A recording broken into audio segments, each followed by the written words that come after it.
Next, I'll be interviewing Mary. A few questions pertaining to your experience attending this conference today. What have you learned so far? I think the most interesting topic we've covered so far is really Canada's role or almost lack thereof on the international stage, especially in recent years, and how experts think that we can work with the UN and we can work with NATO to regain more of a peacekeeping and a cooperative role on the international stage as we have done traditionally. What are you looking forward to most? We're halfway through With the conference Yeah, pretty yeah, much. we're halfway through. We still have half the day remaining. Yeah. So what are you looking forward to after our video and our Absolutely. break? I am most looking forward to hearing from Mr. Plowman from the Canadian Joint Operations Command, who's going to be discussing challenges that the Canadian Armed Forces face. And I'd specifically like to hear how he would like to see the new Canadian federal government, who's just recently elected, come in and approach national defense and work with the Canadian Armed Forces, how he thinks that's going to look. Based on your experience so far, would you recommend this conference to students who are attending universities, let's say upcoming years? Yeah, absolutely.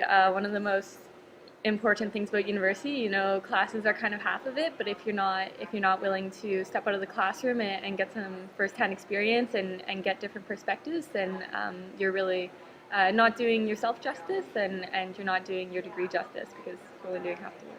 And that's a very crucial point, because I think you can learn about these topics and stay at home, read your books, go to lectures, attend classes, and take as many notes as you want. However, I think it's very important for today's youth to actually immerse themselves by being actively involved and by attending these conferences in order to have an opportunity to meet people who are influential, while also having an opportunity to question certain policies, while also examining certain changes that have taken place over the years. Yeah, I think that's one of the most exciting things about coming to these conferences, is that you learn to take every opinion you hear almost with a grain of salt. You're hearing a lot of different opinions, and if you stay in the classroom and only listen to your professor, then you're really taking their opinion as a word of law, when you should be challenging yourself to think critically and hear other people's opinions and what they think on the same topic. Mary, you've provided our listeners with a lot of valuable advice today. Did you want to leave any final words to the people watching this today? Sure, yeah. If you're watching this, you're thinking of coming to university, you're thinking of studying politics, don't be afraid to put yourself out there, hand out resumes, shamelessly self-promote, because there's no other way to get immersed in the field. Exactly, and unless you take the first step of being involved and in caring about your success, no one else will. Right? So, and that's also a part of being well-rounded, is attending conferences, asking questions, doing as much as you possibly can. Not everyone is going to be passionate about international relations and affairs.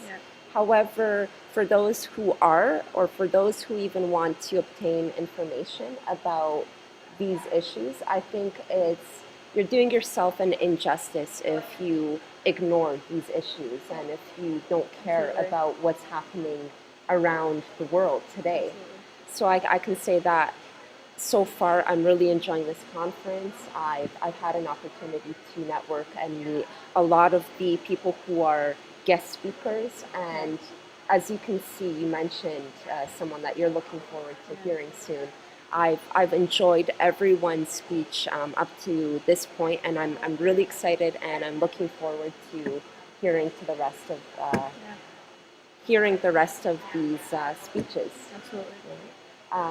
Thank you so much for a great interview. Thank you for having me.